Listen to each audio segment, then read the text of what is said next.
Nhìn là Ở trên nhà ra một lý sẽ bị ở gì đó find h của shaka này to be là 0.2 power minus h ka 125 này như vậy bị ra cái bây giờ giờ là h của yang shaka này rồi beta là demo đi chỉ lấy đó 0.2 thì bây giờ 125 rồi 125 của giờ là biến gì nhé làm như biến là làm này rồi tông đẹp ngà li này sang ngà tông đi tiền này sang ngà và ra rồi 0.2 của 5 pound nó 0.2 5 pound biến nhé rồi giờ là biến lại rồi nhé 0.2 là 1 by 5 pound rồi 1 by 5 table 1 ngà này sao nó ta làm bài làm được 0.2 เลยရပါမယ်အဲ့တော့မှကျွန်တော်နောက်တစ်ဆင့်အနေနဲ့ဒီ power minus ကိုပြောက်ချင်တယ်ဒါဆိုတော့အပိုင်းကိန်းကိုပြောင်းပြန်လိုက်ရအောင်ပါပဲအဲ့တော့အပိုင်းကိန်းကိုပြောင်းပြန်လိုက်တော့5 by 1အဲ့တော့5 by 1ဆိုတော့5ဒါဆိုရင်သူက power ဘာဖြစ်သွားလဲဆိုရင်အပေါင်းဖြစ်သွားပါပြီဒါဆိုရင်5 power 8 equal to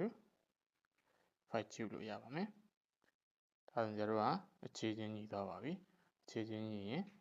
power ချင်းလည်းညီပါတယ်တညွှန်းချင်းလည်းညီပါတယ်ကဲဒါဆိုဆရာတို့ရဲ့အဖြေကထို့ကြောင့် a equal to 3လို့ရပါမယ်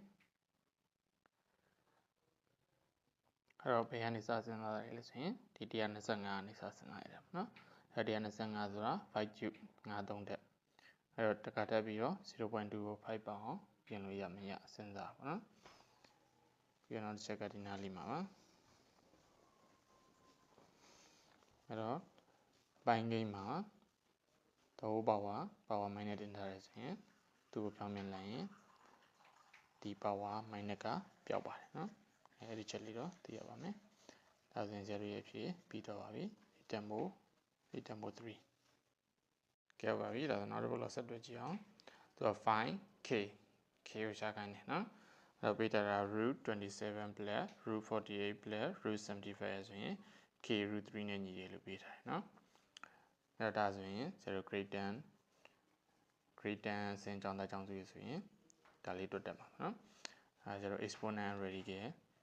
ခန်းမှာလည်းဒီဟာပါပြီးသားပါအဲ့ဒါဘယ်လိုမျိုးနဲ့စစဉ်းစားနိုင်မလဲဆိုရင်အားလုံးကတော့ဒီမှာ root တွေတူပြီးသားပါနော်ဒါဆိုရင်ကဒီမှာအငယ်ဆုံးဖြစ်တဲ့ √3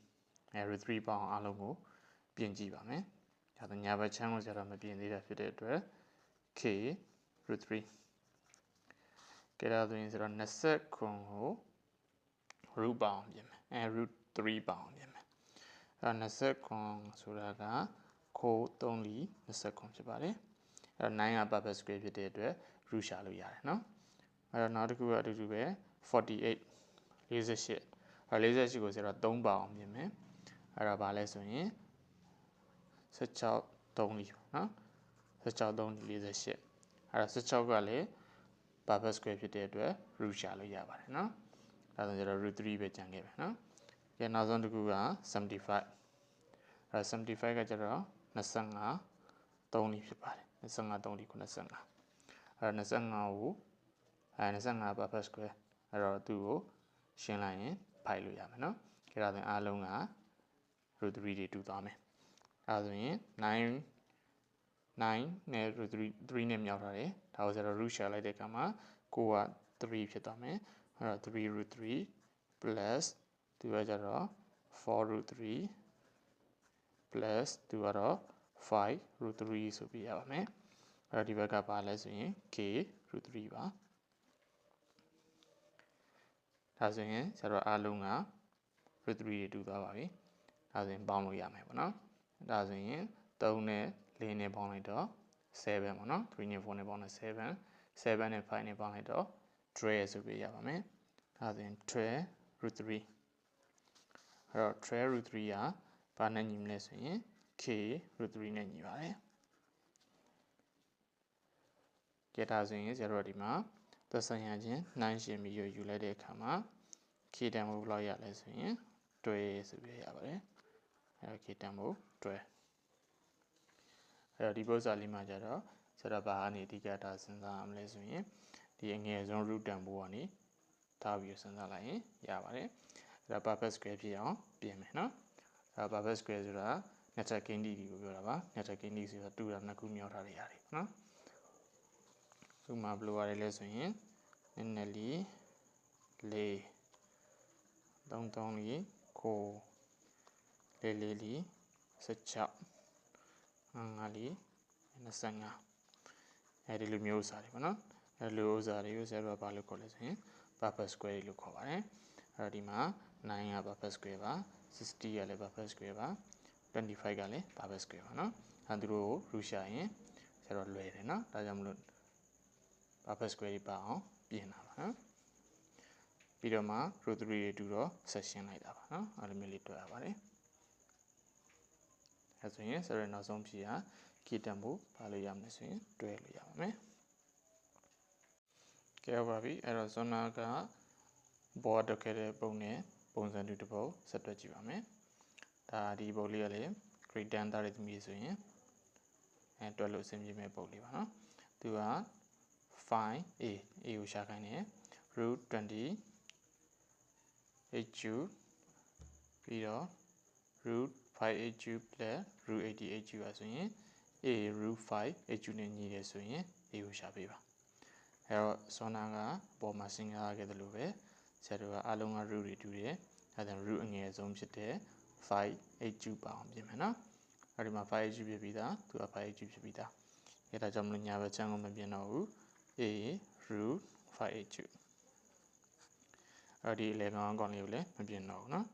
အဲတော့ root 5h cube